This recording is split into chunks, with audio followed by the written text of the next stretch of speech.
Welcome back to the Fit and Professional podcast, where we feature guests who embody what it means to be fit and professional. I'm honored to be sitting here with a dear friend of mine, my brother, Kalvin Simpson, the owner of Stealth Auto Rentals. He wears a lot of hats as well, but we'll dive into that, man. Welcome to the show. How you feeling? Appreciate it, bro. I'm doing all right. How you making out? Another day, straight from work. I'm hyped to be here, man. I've been looking forward to this all week. Yeah, I knew when, I was planning this year, I was thinking about guests that I wanted to have on. I talk about you all the time, like you asked Shane.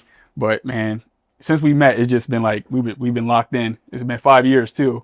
It's been 5 years Since we met. Yep. It's funny because every time I think about when we met, it was just off the rip. From the energy and everything, I already knew the type of energy that you were bringing because we had mutual friendships with Austin. Yeah. And how he gets down too, and just the type of man that he is. So for you to have asked me to come on here today, brother, like I'm really appreciating it, and I was looking forward to it. So thanks Full again. circle moment for Yeah, sure. it really Appreciate was. you. Yeah, man. So I definitely, we have our talks and things like that, but I definitely know you have a lot of value to add to, the audience that we're trying to capture, people who are fit and professional, which is everyone, or everyone strives to be that, because it's a perfect duality for, striving for success and not just entrepreneurship, but whatever people want to do. I feel like having a healthy mind and body and spirit, fuels it seamlessly. So Absolutely. definitely want to dive in, like talk a little bit about your background. Okay. I know you have a sports background. We never really talked about that, like growing up. Like, did you always play sports, or like, how did that go about? So I used to play basketball. Okay. You know that. I played basketball, well, in high school. I tried to start back in middle school, but I wasn't even making the team back then. And then that's when I played at Pencrest High School. Okay. From Pencrest, I was playing basketball, and then after Pencrest, that's when I actually went to Kutztown University, where Austin and I, who are a mutual friend, obviously him and I got tight. With basketball, I feel like I never necessarily treated it as the forefront. Okay.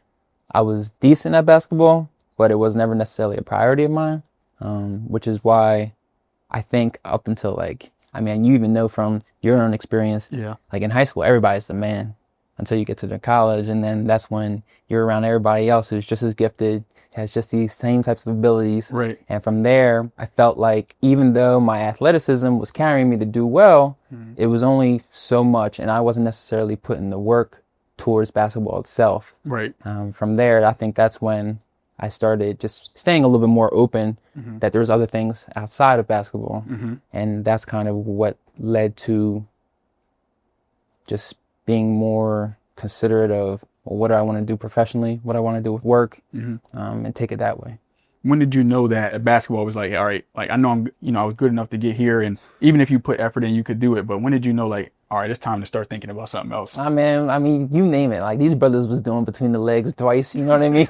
Windmill off the backboard. Like, don't get it twisted. I was athletic enough that I was above the rim. I heard you used to get up. Yeah. Yeah, I used to get up. Like, I was an above the rim type of player. But at the same time, like, looking back at it now, I wasn't that great of a shooter.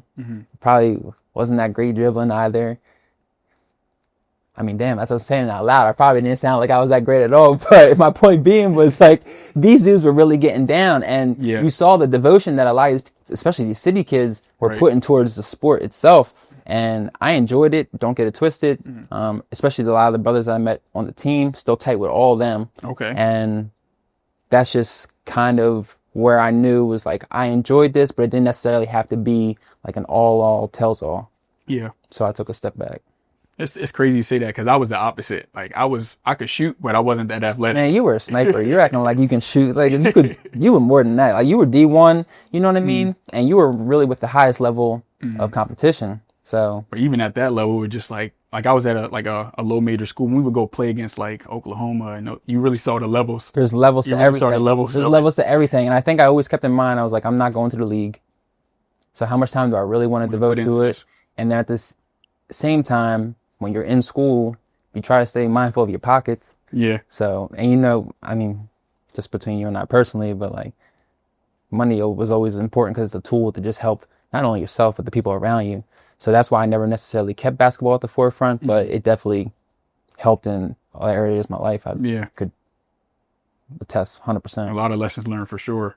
And definitely, a lot of things I learned in basketball carried over into professional and the business world and things like that. So after, finding out, you're like, all right, basketball, that's it. What did you do after that? What was the transition like? So I actually stopped playing basketball after my freshman year at Kutztown. Okay. A lot of people think that I played the full 4 years, and that wasn't the case. From there, it was more just focusing the mindset on, okay, well, what do you want to do? Yeah. So that's when you started to consider all these different internships, ways to make money. And at Kutztown University, a lot of people don't know it, but one of my first jobs was actually being a tutor. Okay. Yeah, I was a business statistics and a market research tutor Okay. in the library like 2 to 3 times a week. Mm-hmm. So that was helping me out on top of just doing other types of things just to kind of get some money on the side. And I feel like there's just so many different avenues that I've tried to try to figure out what is it that you want to do. Yes. And it's interesting because you can try all the things in your world, but you'll know when the actual moment comes where this is where I belong. Mm-hmm. And it wasn't until after I left Kutztown University where I started to feel a little bit more comfortable about where this was kind of taking me. Yeah.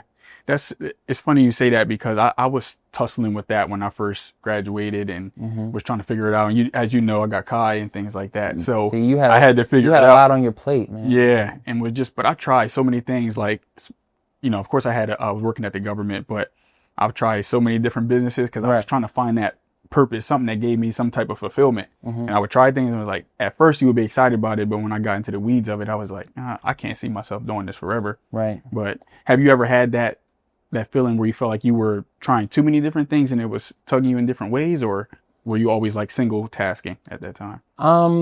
Not necessarily trying too many things at once, but it only gets to a certain point where you try so many different opportunities where I think your surrounding circle starts to think that you lose credibility. Okay. So that's a good one. Towards my end of my senior year, that's when I was like trying insurance internships and like these different like finance internships because I was a business marketing major and business management, and it just wasn't necessarily for me. But at the same time, like it was definitely a great opportunity as we go to school to get this education so that hopefully you come out and do a job. Right. But yeah, just using connections. After a while, that's when I left. And then fortunately, I got a great job. It was at a portfolio management position over in Berwyn, PA, near King of Prussia. Yeah. Yeah, and I worked and did in portfolio management there for 3 to 4 years. And that's what kind of, I think, looking back on it, and I always talk about like 9 to 5s, and I'm sure we'll touch on it later on in this episode, but like if you get the correct 9 to 5, man, it can completely change the trajectory of what you got and your plans and your goals and how you really think that, you know what I mean? Like this is going to set me up for success. Mm-hmm. Yeah. So when you were in that position in 9 to 5, when you say that it could change the trajectory, do you mean like the lessons you learned or like if you were to stick with that? Expound upon that a little. We could jump into it already. Like, I mean, the lessons I learned from the 9 to 5? Like when you were saying that if someone finds the right, 9 to 5, it could change the trajectory. Did you mean like in regards to like having it or the lessons you learned in your personal experience? I mean, even going off finding the right 9 to 5, it's not necessarily me personally. I don't necessarily think it's about the job itself. Okay. I think it's about the people that you work with. And I was in a fortunate position that when I was working at this firm called InvestNet over in Berwyn, PA, I was surrounded by a team of people that everybody lifted everyone else up. And by everybody lifting everybody else up constantly, it honestly gave me the confidence in other areas of my life to just put myself out there. I never speak down on my 9 to 5. I always tell everybody that, listen, a 9 to 5 can be a blessing. Yeah. And it really can. And on the other hand, though, a 9 to 5 can be just as detrimental. It's unfortunate when people obviously go to work and they can't stand their boss when their manager and it kind of pushes them out that way. But a lot of times, I don't think it's spoken on how not every entrepreneur or business owner hated what they did before. And so I just always want to keep that transparent that, you know what I mean? Something like the right 9 to 5 it was just a great tool looking back on it. Yeah, I'd definitely say it is. Like even for me, having my 9 to 5 was a great catalyst and a great foundation for what I'm doing now. Like just learning how to navigate different relationships, different rooms. Like I remember being in different meetings with higher ups and like my manager was sick and I had to like step in. Right. So like being put on the spot and having to figure it out when I didn't know what I was talking about. Like working in a team, like you said, and facing adversity, you might not like who you're working for all the time. And in business, you might not like the client that you have. Or it's just getting taken out of your comfort zone, man. Taking out your comfort zone. I mean, honestly, that's probably why I was looking forward to this episode as much as I am today because, bro, I have so much respect for you. You pull so many people out of their comfort zones to better the type of person that they are. And me personally, like, even though I don't necessarily get in front of cameras that more often and kind of keep it to like a private type of lifestyle. Just having this ability to come in here and reflect on the different businesses and the type of things that we went through as business owners. Like, again, man, I said it again. I'm grateful to be here today and talk to you about this. I really am. Likewise. And we were talking about before we started, I didn't know if you were going to come on because I know you're that type of person. So it felt good that you were open to it for sure. If there was anyone that was going to get me to speak on a couple of the experiences I had over the past 4 years with stealth auto rentals, it was you. Appreciate it, brother. No, I appreciate you, man. And I'm going to go back to something you said about business owners, entrepreneurs not necessarily hating what they did before. Because there's this conception out there, there's this narrative that, oh yeah, if you're a 9 to 5, if you're working a 9 to 5, you're a slave, or you need to get out of that. Why would you work for a man, or why would you do that? And it's just like, yo, like, who says that everyone wants to be an entrepreneur? Because you and I both know the talks we've had, it's not what it looks like on Instagram or social media. You're actually going to work way more. And a lot of time you're going to sacrifice the things that a 9 to 5 can give you, like having your weekends off, being able to enjoy your spouse, your kids. Preach. There's so many days that I literally, like, sometimes I'm in the car a lot with real estate. I'm just reflecting, just like, dang, like you have like, kind of like, it's not survivor's remorse. I don't know the word to use at this moment, but you get that feeling just like, dang, am I neglecting people? But certain phases that you have to go through, people don't know about. It's funny. I don't know if it's like a joke or the saying, but you know how they say like, oh yeah, I left my 9 to 5. Now I work 24/7. And that's just how it is. Like, you're not going to necessarily have the ability to just cut down and think it's all going to be sweet and games, while there's just so many more responsibilities and hats that you're going to be going forth. And obviously with Instagram, TikTok, a lot of this different social media, I feel like they don't touch on that. Yeah. And the inability for a lot of these different influencers to be transparent is why I kind of just take a step back and not really partake in it. But for someone like you, in your platform, the community you're building, and how you're doing it with FP, this is as transparent as it gets. Yeah. And that's why, like, I was so excited to be here. I knew that you were going to touch on things just to be on an honest perspective and let people know, like, oh, listen, if you're really willing to balance the type of industry or professionalism that you want to do with also prioritizing your health, these are the type of things that you're going to encounter. Yeah. So I already knew that you were going to touch on it, brother. Yeah, because that's why I want people from all different walks of life, all different aspects, whether it's a 9 to 5 person, a person that runs a business like yourself. Because in what I said about the entrepreneurship, I'm not trying to deter anyone from doing it, right? But just know that it's not as what it seems. You know what I mean? Because I remember the text when. So the summer before I left my job, you left yours. And I remember you posted "out of office forever." You posted it in your caption. And I remember like fast forward a year later, I sent you the message I sent to my supervisor, putting my 2 weeks in, and you text me back like, you'll work more than you ever did. It was saying you're going to work even more now. But also I remember specifically, like, I made sure to congratulate you, because a lot of times, like, when people leave their jobs and you feel the skepticism from everybody around you because they may not necessarily be as confident within themselves to make that jump, you're going to hear it and you're going to feel it. And it's the pressure with your family. Obviously, you have more pressure with, like, your children and relationships, and how important it is for you to have that sense of stability. So for you to have done that, I said, listen, congratulations, because I already know that the type of man that you are, you're going to succeed in the avenue no matter whichever direction it is. Right. So yeah, I was proud of you, Brian. I remember when you left your job, I was like, okay, yeah, he's up to start getting busy now. He's going to start getting busy now. But like you said, that this platform is great for the transparency part of it, because absolutely. I show everything on social media. I know, ups, the downs, and then here I always talk about with the guests too, and we'll get into it probably later on, like just like turn back moments. Like I've had many of those, like where for sure I almost went back to my job because it was just like, what? Like, yo, like I want some stability. And you know how many days I've wanted to just go back to a 9 to 5, just to be able to go into the 9 to 5, clock in and clock out, work in what you work on, like whatever the tasks are that you're doing at the actual job, right. And then at 5 p.m. it's done. It's done. But being a business owner, you don't have that luxury, because either your phone's ringing, it's clients, it's renters, it's whoever it's going to be. It's just not. Yeah. It's not within that 9 to 5 parameter.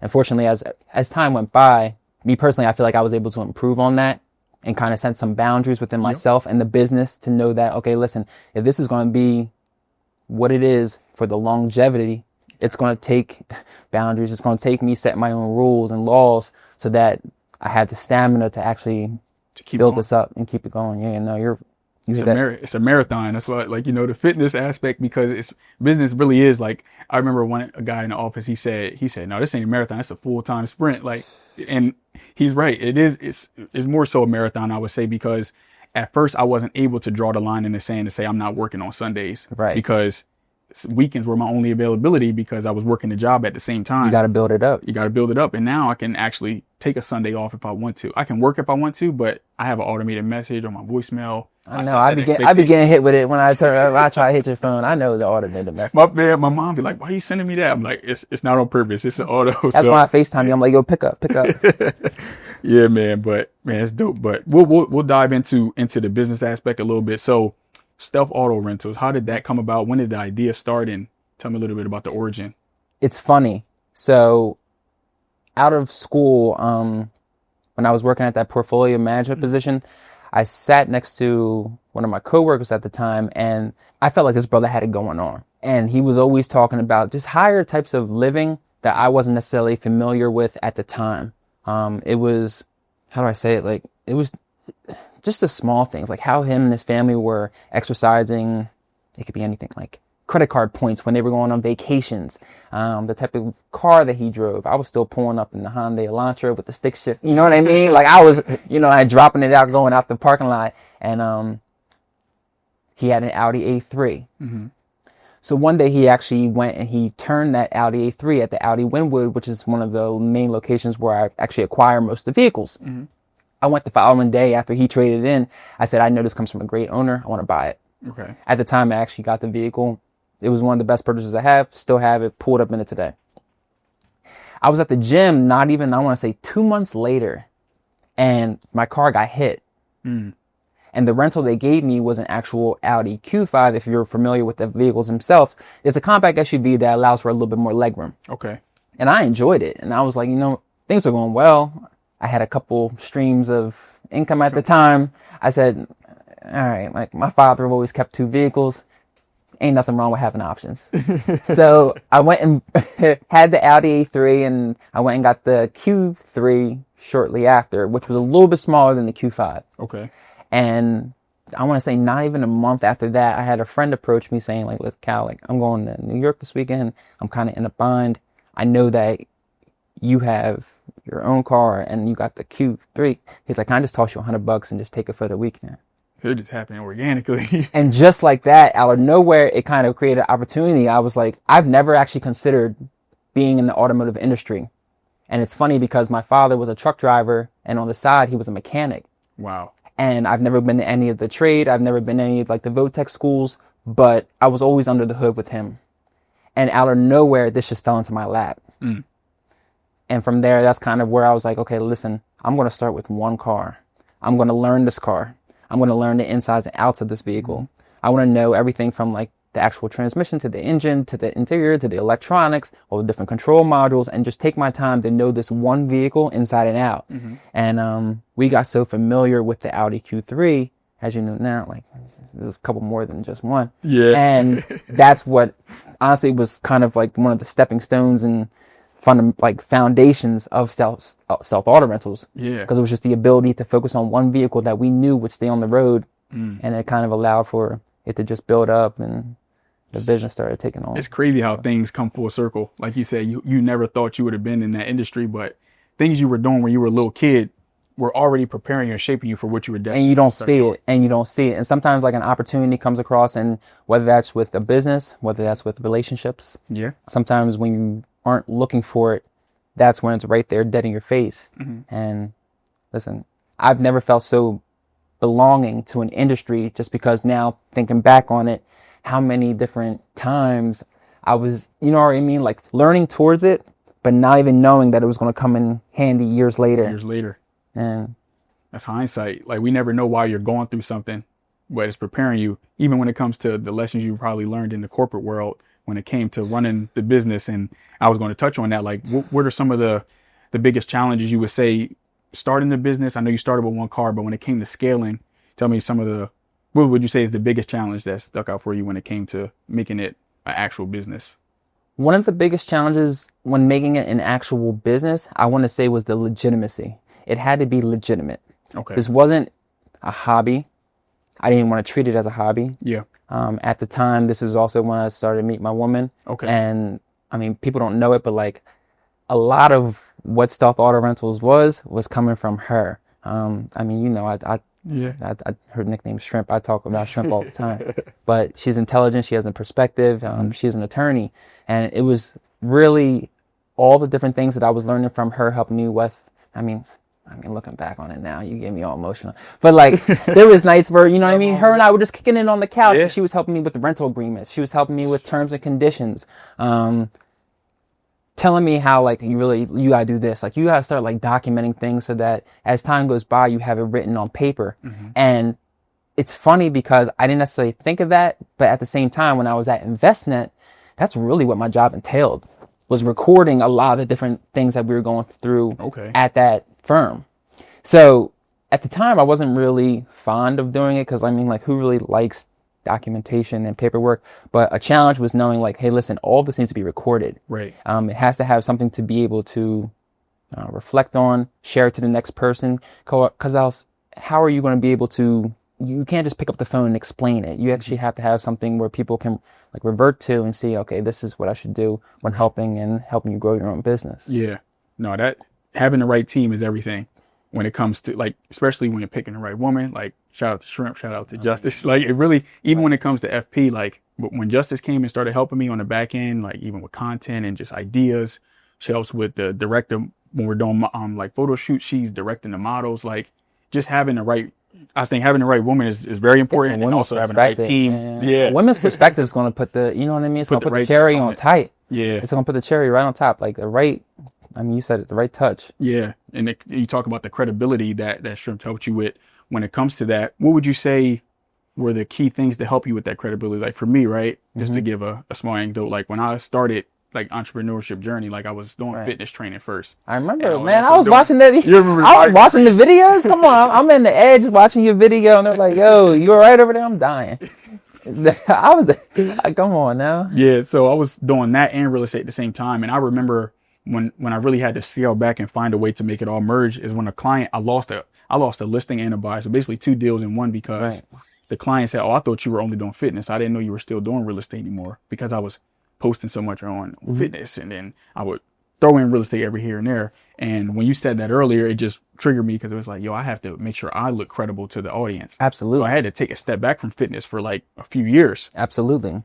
Until I established myself as like, people know I'm that realtor that I go to. Now I can bring in FP and it makes sense. That's my brand. Absolutely. But when it came to Stealth, did you have any challenges when it came to making it legit, or what were the biggest things you think helped you make it more credible when it came to making it a legit business? Sorry, that's probably all over the place. No. I think people still doubt the power of word of mouth. Word of mouth, if you give somebody a quality service and they actually feel like they're getting the value out of paying for your service or the product that you're selling, and they pass that on to the next person, me personally, I think that trumps your Google, any type of recommendation online, people just sending it through ads or whatever it is. Hearing it from one person's mouth to the other and saying like, listen, I had a great rental. The vehicle was maintained. It was reliable. It was clean. It was spotless.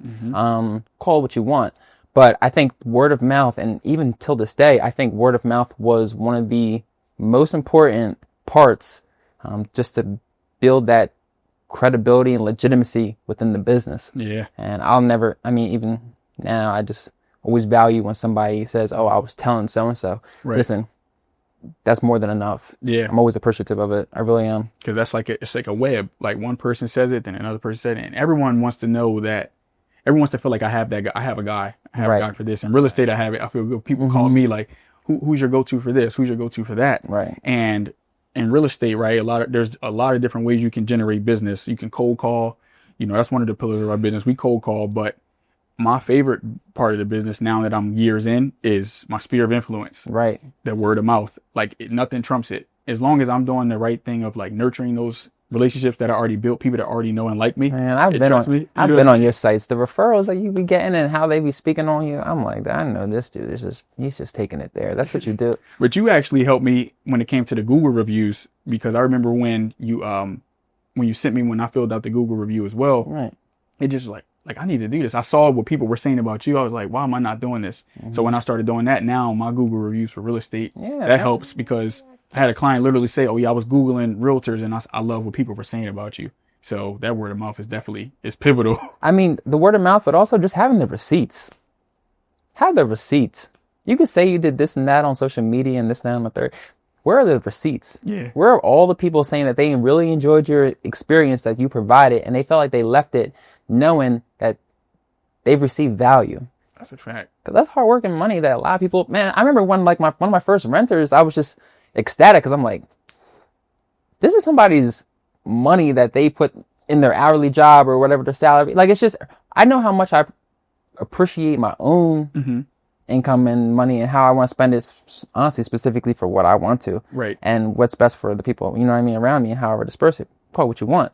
But for somebody to actually take a jump and commit to spending their hard-earned money on your business, I think it's kind of undermined just because it takes a lot of trust, especially with these internet sites and so much scamming going on now. And it's so much. You know how many times I pick up the phone and it's just like, your UPS, you know what I mean? Or you get a link talking about, yeah, your package got delayed. Like they're not texting your me. Easy Pass. I'm like, come on, boy. It's getting worse and worse by the day. It is. And I try to like constantly tell my parents, like, don't open the link. Don't open the link. My grandmom's a corporate of that. She gets, I feel like she has like 30 Facebooks because you just don't know. And yeah, it's sad because that's the generation, they don't know any better. You know what I mean? And it's sad, but that's a whole nother conversation. Right. But speaking of that, like when it comes to integrity, right? You know, in business, you know that everyone's not credible and things like that. And that's one thing I realized when I look at your blogs.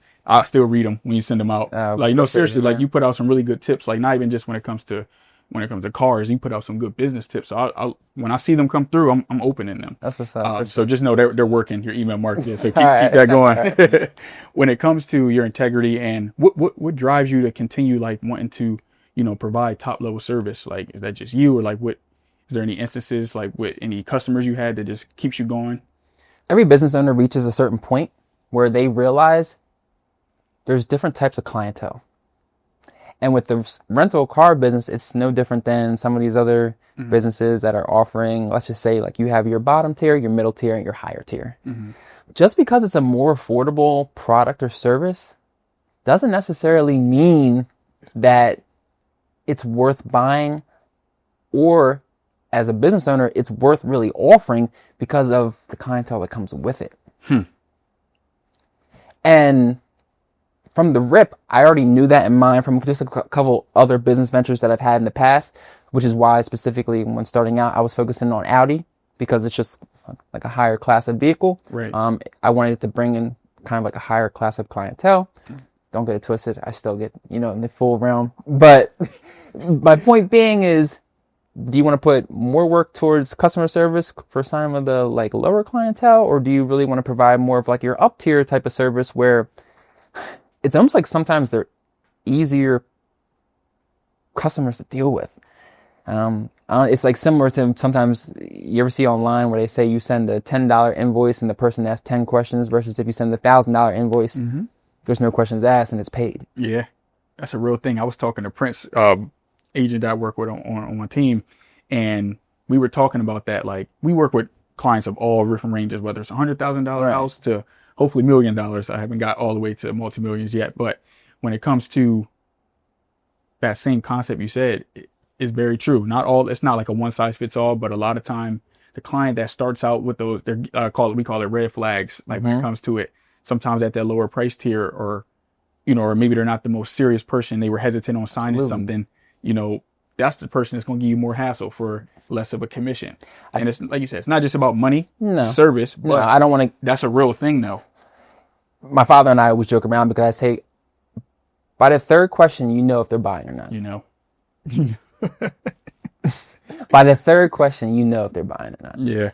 Hey, it is what it is. Right. And I remember you gave me some tips like that when it came to when I was starting FP on the merch side, like prices. We talked about that. Prices, raise them. It's not exactly. It's not just about offering. And I had to look back at that. And even just when I started, I was just like trying to jump in the water without being as strategic. And also you want to build, I mean, you want to build a community. Like Exactly. you want to get your feet on the ground. I completely understand it. And as you build that community and you start to raise prices or whatever it is that you're selling or providing, you just want to make sure that you're also showing up. Yeah. I know if I'm raising prices, I'm making sure that they actually have It's quality. You get where I'm going with that? I don't want to shortchange anybody. I want them to feel that when they paid for the service, they're going to get the quality that actually provides what they feel like they are receiving. Yeah. No, definitely from what I see and when we talk about, you're definitely providing that for sure. And it's a testament of where you at and where you're going. Yeah. You know what I mean? So I know we could talk all day on stuff and things like that. What would you say is your long-term goal with stuff? Do you plan on making, like, expanding outside of the area, or what's your long-term goal with it? I take one thing at a time. Okay. Right now, one of the things that I've been working on specifically with the business is when deciding which direction I want to take it, what does it physically want to look like? And I started Stealth Auto Rentals because Stealth Auto Rentals doesn't have a location. It's a 100% remote car rental business. And the trajectory of it was basically so that it offered different options for the greater Philadelphia area to be able to pick up these vehicles along the different regional rail SEPTA lines. Yeah. Okay. And from offering that, I said, listen, especially now thinking back on it, like, we're at the third year.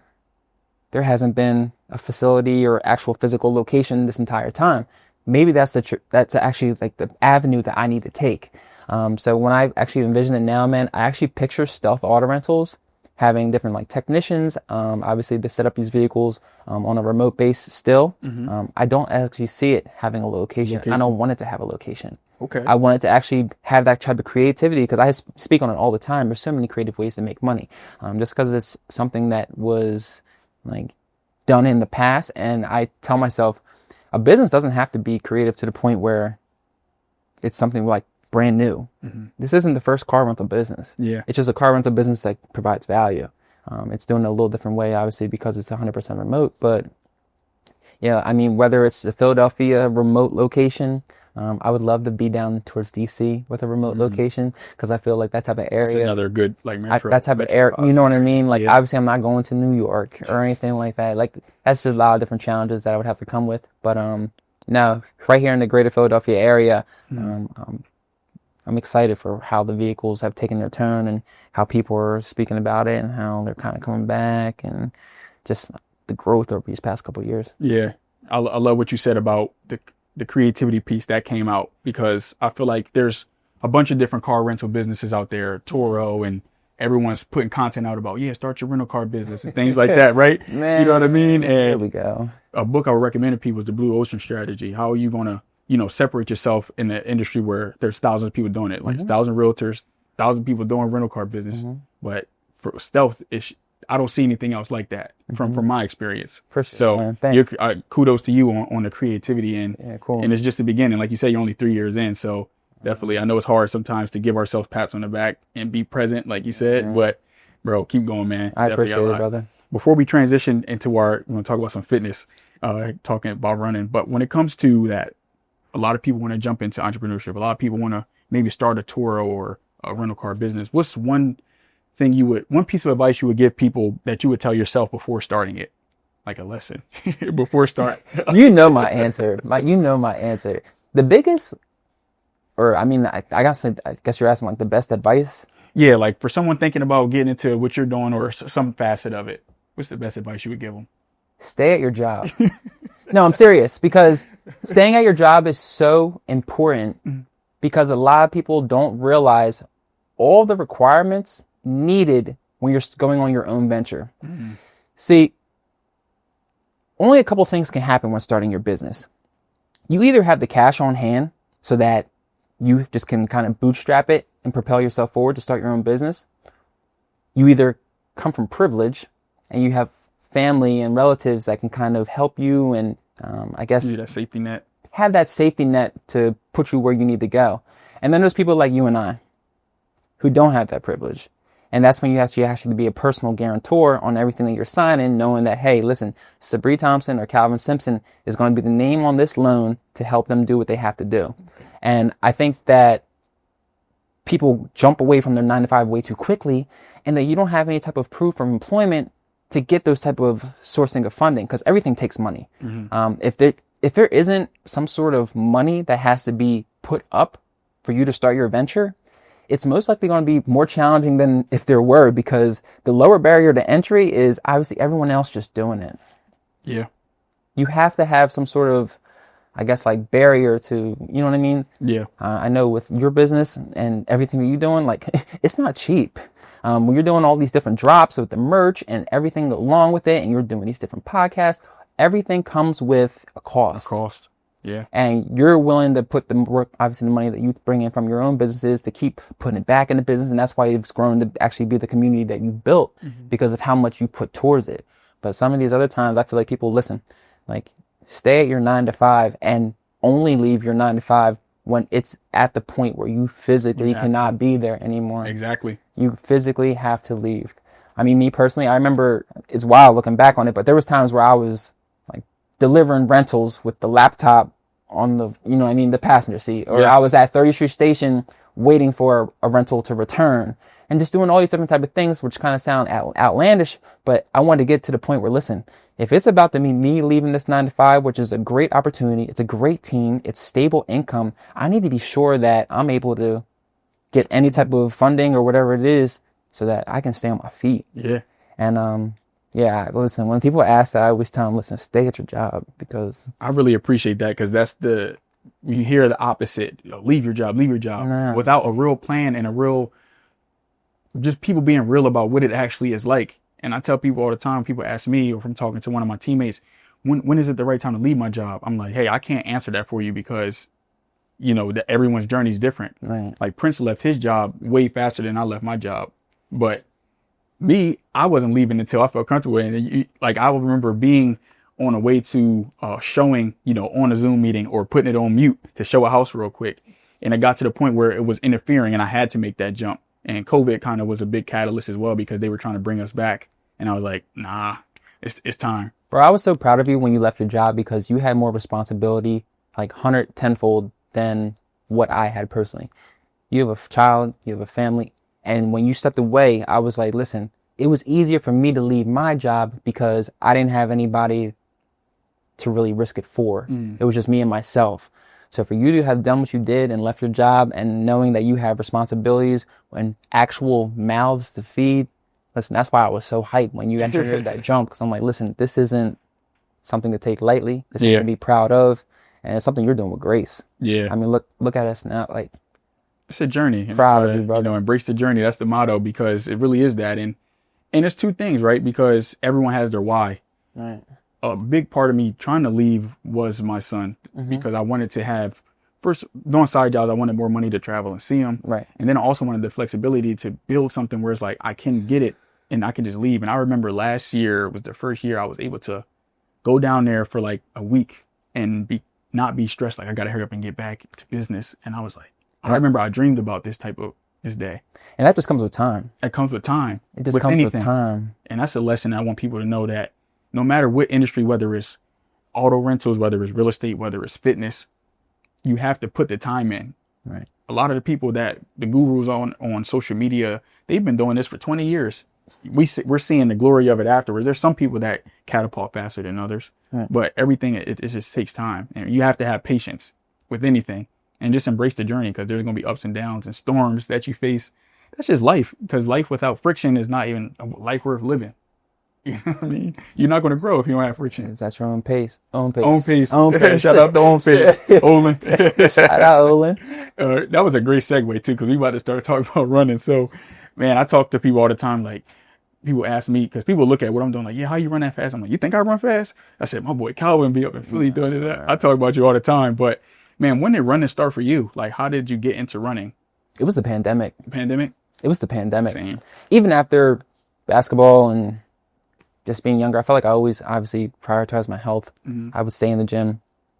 Whether it was, I tried everything, man, like calisthenics, running, basketball, weightlifting.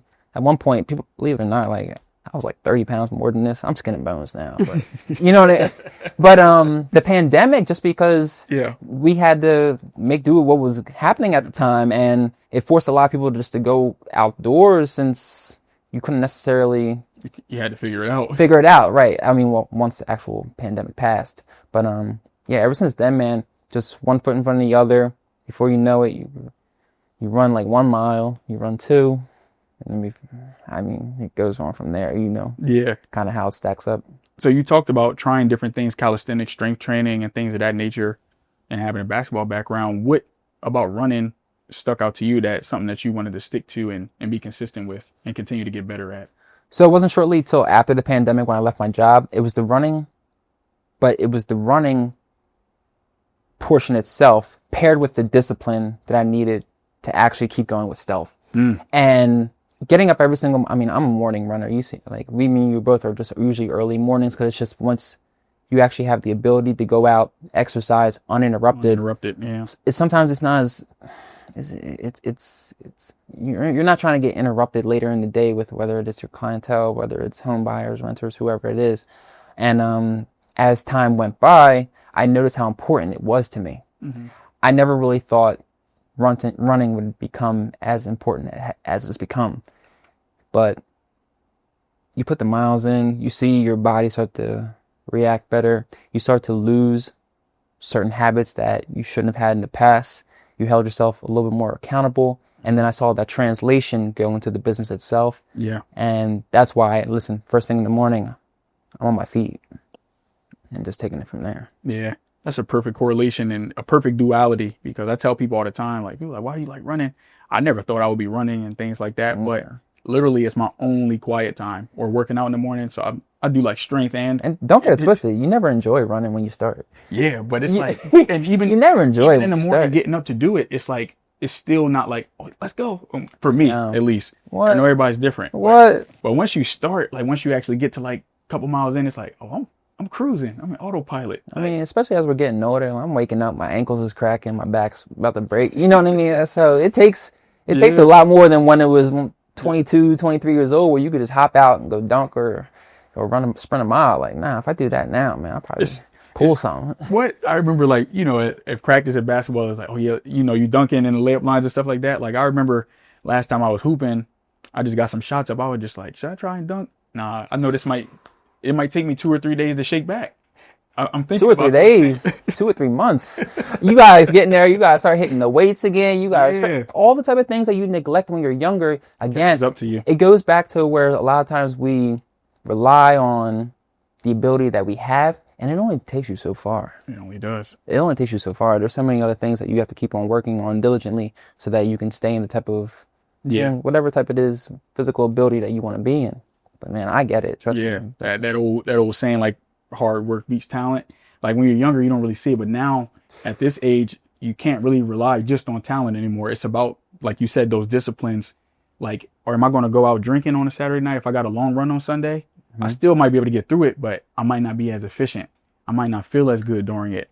That recovery might not be the same. I'm pretty sure running is the reason why I hardly drink now. Like, it's just, people understand. I got stuff to do. I mean, you got to think, you got responsibility, and drinking back then versus drinking when you're approaching 30 and after 30, like, I don't have 2 to 3 days. It does not hit the same. It does not. Like, being hungover, and then now you're giving yourself an excuse, and then even carries over. For me, like, I carry weight, right? So if I'm eating bad, like, that's why I'm always dialed in on my nutrition, because if I'm eating bad, it's going to show. You're dialed in. My face get puffy, like I guess that's it runs in my family. Like, we gain weight, and I know I have to be dialed in. People are like, you good? I'm just like, no, like, I know if I'm not eating right, it's going to show. And even just like maybe like a year and a half ago, like, I remember in 2022, I was in the best shape of my life.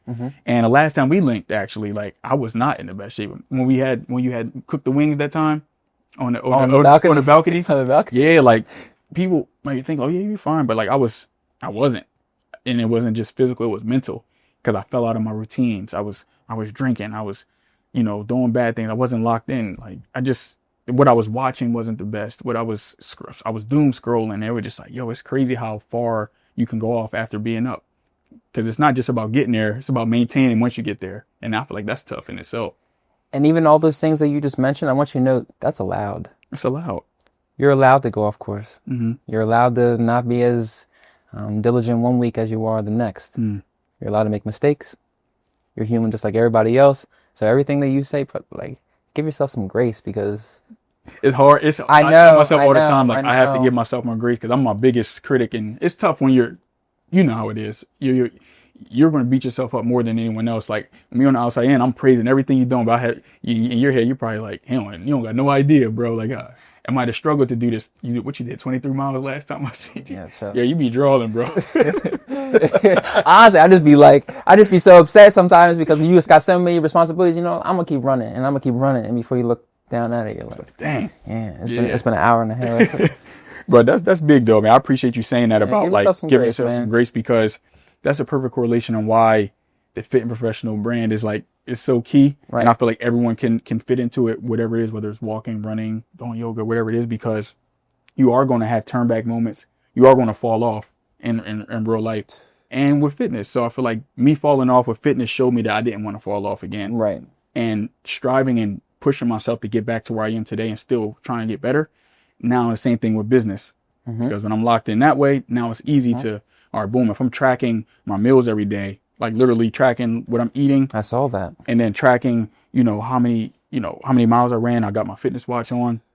Now let me track how many calls I made today. How many conversations did I have today? Now I have non-negotiables set for myself. And when I fall off, like of course I'm not 100%, but you have that wherewithal when you're closing out your day to just be like, hey, you ain't have the best day. I've been journaling recently. Okay. And like yesterday I wrote down like, get your shit together. Right. Because I didn't have the best last couple of days.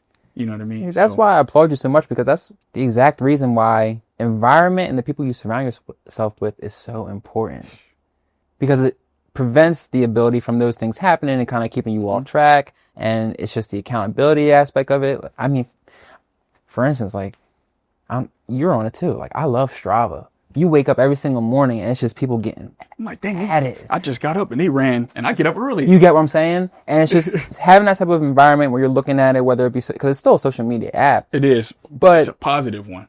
That's my point. And you hit the nail on the head on that one. Yeah, for sure. When it comes to running, do you have any specific goals that you have for yourself? I see you run, a lot of like long distance and you're getting back from your injury and things like that. Do you have a specific goal in mind? Like a marathon? What you got coming up? So I actually have the Philadelphia half marathon on my birthday this year. Yeah, it's on March 30th. So I'll be running on that one. That's actually my first 30th on the 30th. 30th on the 30th. That's my golden birthday, man. That's dope. Yeah, my girl keeps going crazy about it. I'm like, listen, it's just another day. But so the Philly half marathon on the 30th. I didn't get into the Broad Street run in May because it's a lottery ticket, and obviously running's so booming right now that there's just so many. Everything is selling out. Rightfully so. I mean, people like kind of that. I love it too, because people are tending more to a healthy lifestyle, and things like club culture and all that are just dying. It's really going down. Like it's not as popping as it once was. That's why run clubs went so crazy. Like it literally became like a dating scene. Exactly. So I'm actually looking forward to that because one of her friends had two actual tickets to do the Broad Street run, and she's been running a lot more out of nowhere. I don't know what brought it, but she's been getting her miles in now in the morning as well. So even though I would be looking forward to the Broad Street run as a personal race, if she's willing to do that, it's just me and her. You know what I mean? Yeah. Like I would really look forward to like sharing that type of similar interest, because she always pulls me to kind of get out of my comfort zone and try different things as well. I mean, you saw it. Like just last month, I was snowboarding up New York. Like, what am I doing on a snowboard? You know what I mean? I'm too tall to be on a snowboard. But those are the type of things that she has me trying. And like she's going down Black Diamond skiing. I didn't even know. You know what I mean? She was like that. So, but those are two things I'm looking forward to. And obviously the third would be the Philadelphia Marathon. Running it back? Yeah. So I haven't ran the last year, because that's when I actually had my Achilles injury. And at one point, I mean, I just enjoy it as it is now, but at one point I genuinely felt like, you can speak as much as you want about your goals, but I genuinely thought I was like a 2:45 marathoner. And I went down with the injury. It set me back a couple months. The goal was the goal, but I mean, just to have the ability to go into that and you just learn so much from your past races, your past mistakes, and it's everything, honestly, more than running itself. It's your diet, It's your sleep schedule. It's the mobility and stretching and how you want to treat your recovery. There's so many different things that actually hold you accountable outside the running aspect of it, which is what separates people from their goals. On one of your actual recent episodes with Brittany, she mentioned shout out to Brittany. I saw that episode. I love that episode. But she mentioned how a lot of these different track athletes were great. And then they got to a college where they're in an environment where kind of it holds them accountable. And it was a separation factor between the people who were actually out there acting crazy and you know what I mean? And how that affected their performance. Right. So I love that point that she made because it's just so true. It's everything outside of sometimes the sport where you see the separation. Yeah. I mean, look, obviously extreme aspect, but like people like LeBron James and stuff, just dial in on specifically the nutrition. He spends millions of dollars on his body, and he's 40 years old, and his stat line is better than when he was. I forgot the exact age, but he's going when he was in Miami. Shout out to LeBron. It's amazing. It's really amazing. But my point being is, like, you're 40 years old. You shouldn't be doing that. You shouldn't be going down the lane left-handed windmilling on 21-year-olds. But that's just a testament to if you take care of your body, you take care of your nutrition, you dial in on the things outside of basketball or whatever sport it is that's keeping you fit and professional in your field, it's going to allow you to excel more than some of the other people in this industry. That's a fact. And it can be just doing all those things just to separate you by a little bit. Just a little bit. You know what I mean? And that's with every aspect of life. Real estate, am I going to make these extra calls while someone's not? If I'm not calling these people, somebody else might. And can't assume a tip of real estate, you can't assume because someone already talked to you, they're going to stay loyal to you because somebody's trying to call them every single day, take your lunch. So it just keeps me going when it comes to, the fitness and the professional side. It's a dog eat dog. It's a dog. Especially in business. It is what it is. And it's crazy because I feel like in business that taught me that because I'm a naturally like a nice person, like soft-spoken person. And I know where this is going. Real estate taught me that I had to really learn to put my foot down. I'm still very kind to everybody, but absolutely. I remember it was like older agents trying to bully me. And I remember the first time I was proud of myself. Like I actually like I had to nah, like this ain't that. Yeah. And standing my ground actually helped me get the deal. And that agent we always joke about it now when we talk. He said, I was testing you. You know what I mean? So, different things will shape you. You know what I mean? I never thought I would be a salesperson or in this type of field and sometimes having to get into uncomfortable conversations, but they forced me to grow. Absolutely. And even when I got to deliver bad news to a client, sometimes it just, and that's the call but that's the call that you'll have to make. Yes. That's the responsibility that you're taking on. That's the type of ownership that you're willing to honestly just elude because you want to be in that position. Yeah. Earlier you mentioned, everybody has a guy. You're that guy. Yep. And that's just some of the things that come with it. Yeah. And it's not all fun and games. Yeah. There's calls that you're going to have to make. Yep. There's calls that, me personally, I know that I've received, and it's just not the best call, especially when it comes to these cars and what can happen. But I really think it's great how you're taking everything with confrontation and with intent, and which is why, that's how. It's a part of the process. It's like why you're selling the way you are, like. Yeah, and it comes with it too. And sometimes you have those overwhelming days where it's like, this is too much. Like, but I had to sit back and it's just like, how are you going to complain about something you asked for? You asked to be in this position. You asked God, I don't know what people's religion are, but you asked God to fill your plate. So you're going to complain when it's full? Nah, it's time to eat. It's time to go, It's time to eat. It's time. So, yeah, man, you can talk all day, but it's definitely beautiful. It's the process in itself and just seeing how. It's beautiful in hindsight because when you're in the moment, when you're in the moment, man, listen. Like people. And you sometimes you're in that moment where you're in that dark tunnel, you don't know where the light is. When we finally get to the end, you just look back like, dang, I had to go through that tunnel. And I think it's important to know that each time it occurs, I felt like the tunnel got shorter and shorter. The first challenge or whatever it is where you feel like I'm really getting tested, you always make it through it. And even when you make it through it, you look back and you're like, okay, well, I did that. Yeah. And even on the worst case scenario, it's never usually that bad. Once you had that tough conversation. So then you tell yourself on the next time where something happens bad, you're like, why am I even tripping? Because I got through the last issue. And then that's kind of what builds your comfort and your experience and kind of just over time, like everything just gets better with time. I swear it does. Experience is the best teacher. And you said that we have our talks. I think we were talking, you were telling me about a crazy experience you had and I was doing the same thing. And you said, and it sticks with me all the time when I go through those moments. You were just like, certain stuff that bothered me in year one, it just don't bother you anymore.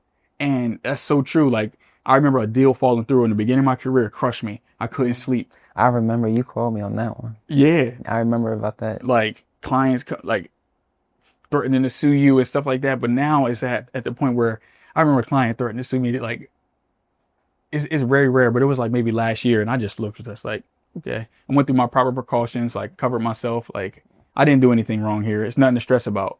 And I had deals fall through all the time that are out of my control. And in the beginning, it used to stress me out. But now I'm just like, hey, let's find them a next home. When it's out of your control, it's out of your control. Out of your control. It's out of your control. And I think the car rentals taught me that more than anything, because the moment that a renter gets the vehicle and they get the keys, I'm hands off. I can only do so much. The best I can do is try to vet the type of renter that they are and try to prevent some knucklehead from going out and doing something dangerous, because they're dangerous vehicles. Once it's out of your control, you kind of just have to not worry about it. It's by choice, but you can't necessarily worry about it. Because if you're going to worry about something before it happens, and I always say it, worrying about something before it happens is essentially putting a down payment on stress. Yeah. So you just have to take a step back, allow things to take their course. And from there, that's when you can know, okay, well, maybe I'll have to address this at a later time, or even half the time now. You don't have to address it at all. Address it at all. Yeah. Man, just have faith and belief in what you're doing, because faith and worry they can't coexist. You know what I mean? Trust your expertise. If you're in a certain profession, you know, it works out the way it's going to work out the way it's supposed to anyway. So always got to keep pushing, but always we're going to transition into our rapid fire round, right? So, all right. So what do you got? Boom. We talk about cars, right? So you talked about Audis. What's your dream car? If you could add anything to Stealth Auto Rentals, what would be the dream car to add? Dream car? Or your what's your personal dream car? You might not want to rent that to everybody. No, I think I would say I'm a car guy, but I never really had a passion, but I've lost my interest towards these vehicles, because now, like, all the emotional attachment I used to have towards vehicles is completely gone from these renters. You want to make things look nice, but they're going to bang them up. They're going to total them. So I don't necessarily have dream vehicles as much as I used to. Okay. But I would love to have a fleet of Suburbans at each location. I feel like once you see a fleet of Suburbans available at the Stealth Auto Rentals different locations, you'll know Stealth Auto Rentals is doing all right. Doing their thing. Okay. Yeah. Like that. All right. Well, you already answered this one. I had it written down. Morning run or late night work session. Oh, it has to be in the morning. It has to be in the morning. Periodically, you can get a workout in the evening, and I feel like it's okay, but I just don't want to create the habit of relying that I'm going to have enough energy after the day. The day's unpredictable. Man, by 1 o'clock, I'm toast. By 1 o'clock, I'm toast, because you're getting up at, I don't know what time you get up early. You're earlier than me. 4:50. You're when 4:50? I wake up. I don't get to the gym that early though. Like, cause I do my morning routine at home. Like, I've been reading. So I do my morning devotional in the morning. So I get up at 4:50 to do that, read, do my mobility, and then I head to the gym. So trying to get to the gym no later than 6. You up, bro. I didn't know you were getting up at 4:50. I knew you was up, but yeah, I mean, I feel good if I'm hitting like a 5:45. But my point being though is, it's just prioritizing your health first. Yeah, I think it's important. For me, that winning that morning sets me up to win the day. Yeah, because the evening, like, there's been times where I missed it by accident, you know, or just you know, I didn't win that morning. And trying to get in the evening, I was just like, oh my God. But it motivated me. Like, I gotta get up in the morning, because like with real estate, I'm getting called. I was getting calls right before. I'm probably getting calls right now. You know what I mean? And you know, after the podcast, I'm still gonna have to go do some work. But it is what it is, man. But what's your favorite post-run meal? My favorite post-run meal? My girl's Italian, so I'm really into pasta and all types of, like, I mean, even on like a long run, man, I'll come back. It ain't healthy. It's not really supposed to be healthy. I'm trying to.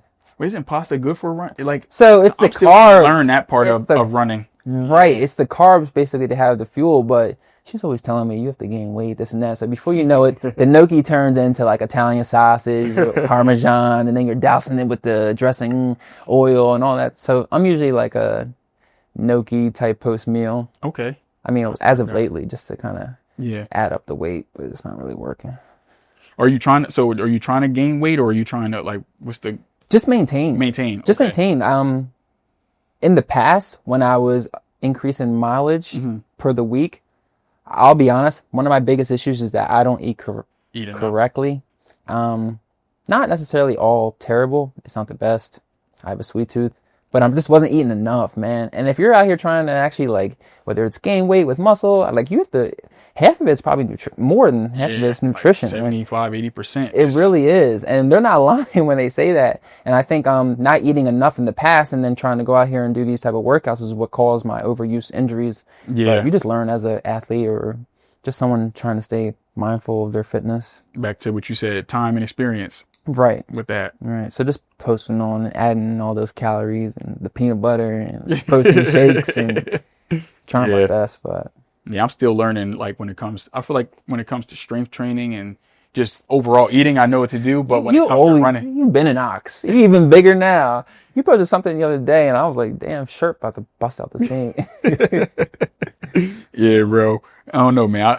I used to train for aesthetics, but now it's more so like I'm learning to try to train for performance and also fuel for performance as well. So like before I work out, I'm taking like the dextrin and things like that. Oh, okay. So you're loading up on the electrolytes? Electrolytes. Good. Because I cramp up a lot. So every marathon, as you know, I go through it. Like the last one, AC was terrible. And I was more prepared for, like, I feel like hydration wise this time than when we ran in 2022. Okay. And I don't know what it was, but I'm trying to learn that aspect of it because I've always been a salty sweater even when I played ball. Like I was getting IVs in college because I was catching full body cramps. It's like bad. So I don't know. And I drink a lot of water and stuff like that. So I'm learning. Yeah. And I mean, you're to learn from experience, but also like, don't be hesitant to reach out to a medical professional. They'll tell you more about it than what, you know what I mean? We'll learn from just passing experience back and forth. Yeah. Shane was telling me that he was like, I should do like a salt test or something. Because he was like, nobody out here has all that white stuff. Right. But it's still like fitness means so much to you. It's probably something. I definitely would. You know me. You can get real scientific with it once you lock in. That's my point. If you could run with anyone, dead or alive, who would it be? Dead or alive? It's like that famous question, who would you have dinner with? But we're going to turn with, we're running. Like somebody that you feel like you would run, if you ran with them, it would mean a lot or give you a lot of value. I actually saw the other day that I saw a line that Barack Obama is actually like a pretty adamant runner, but just hasn't done any marathons. You know how you look up like doesn't surprise me. It doesn't. It really doesn't. But I think, especially in the times right now and everything that we're going through, that's a different. That'd be a different show. Yeah. But my point being is, people like him, like their status just goes up, and the type of person and what they provided to the country as a whole. I feel like. And he's just laid back. Like he's just he one of the homies for real. That's my point. So someone like him, I'd be like, wow. So getting a couple miles in with Barack would be popping, or even Michelle at that. You know what I mean? Yeah. Like either or. That would be dope. Hey, you might have just spoken into existence. You never know. I mean, you're gonna have the fleet of Suburbans around you. It's like you good. All right, last one. What's one song that gets you hyped? I know some people talk about not running with music, but something to get you going. If you weren't in the mood, what would you turn on? It's funny that not running with music I thought was always insane until you did it. Until you do it, and it's actually that mind and breath connection is different. It's different, and it's funny because sometimes with the business and work itself, I can always tell when I'm kind of getting anxious because music is the first thing that goes. But back to your original question with the most hype song that, or it could be an artist. I don't know. I love Still Running with Derek Baby and Meek. Yeah. I love that because it's just like, you know what I mean? I feel like that's probably my favorite song that turned me up. Okay. Yeah. Nice. I always start a race with that.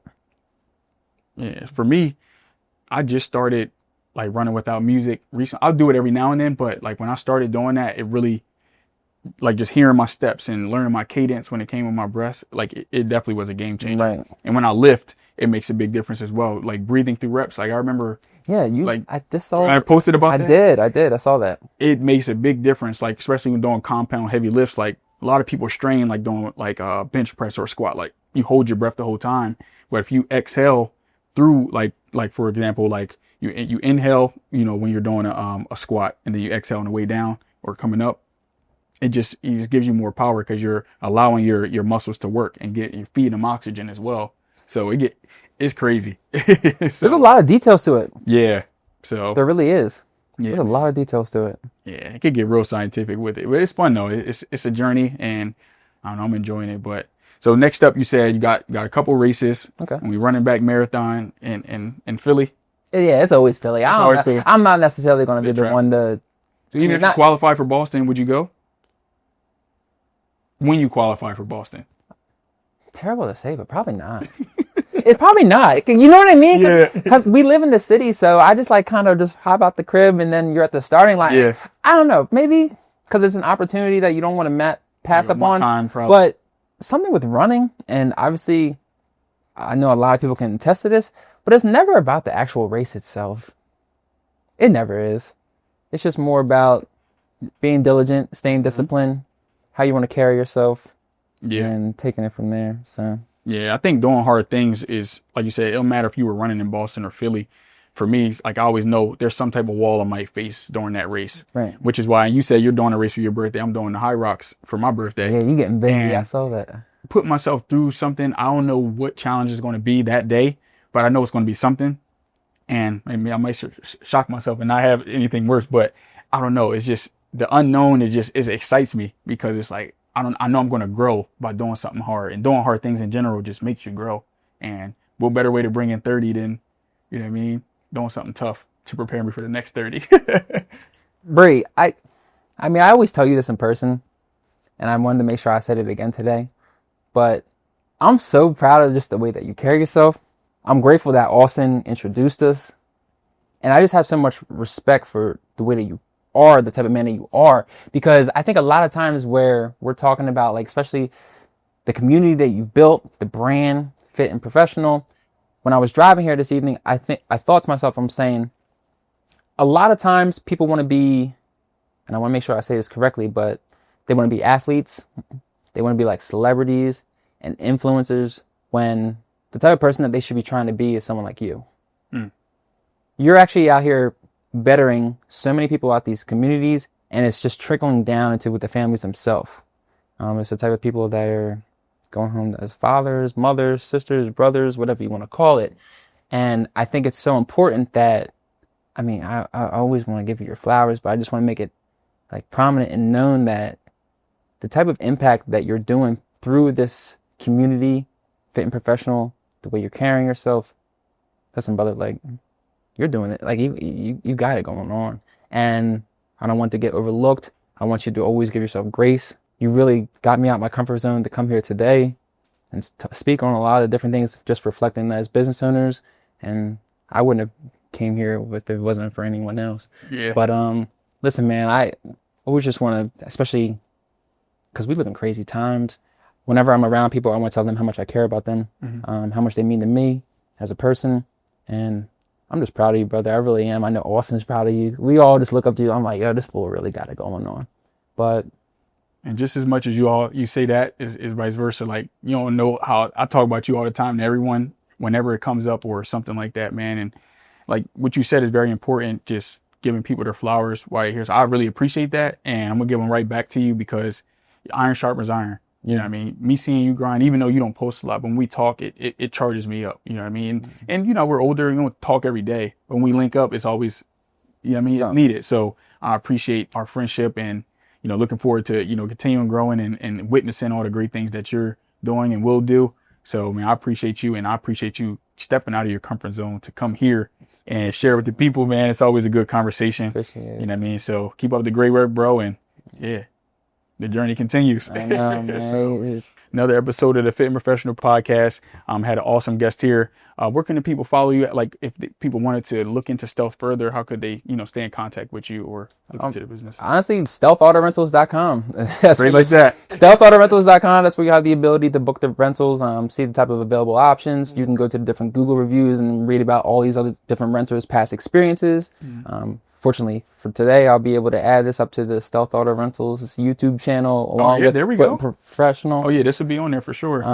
But for the marketing aspect itself, it's still building up and trying to create a credibility. And like I said today was nice just to get something a little different, kind of put a face in front of the business. I feel like sometimes you get so dialed into the technician work where, you know what I mean? You don't really necessarily take these type of opportunities, but it's all about the people that you're around. I appreciate Sabree. I appreciate Shane. Everybody getting crazy and doing their thing. And when you're surrounded by these type of people, providing this level of professionalism and what it is that they do, it makes it easy to come out and try to be yourself and kind of pay it forward. So again, I appreciate it, fellas. You really hooked it up. I appreciate you, man. It's you said it multiple times, and I hope people take that away. Your trajectory, is definitely, a detriment on how far or how low you go. Just who you surround yourself with matters, you know what I mean? And surround yourself with people that are going to push you, and not, don't surround yourself with yes men or yes women for that matter, because, who you surround yourself with is going to either make or break you. So pick your partnerships, pick your friendships, relationships, romantically, pick them wisely, because it ultimately, shape the trajectory of your life. So thanks again, brother. And until next time, we'll see you next time. Peace. Appreciate it.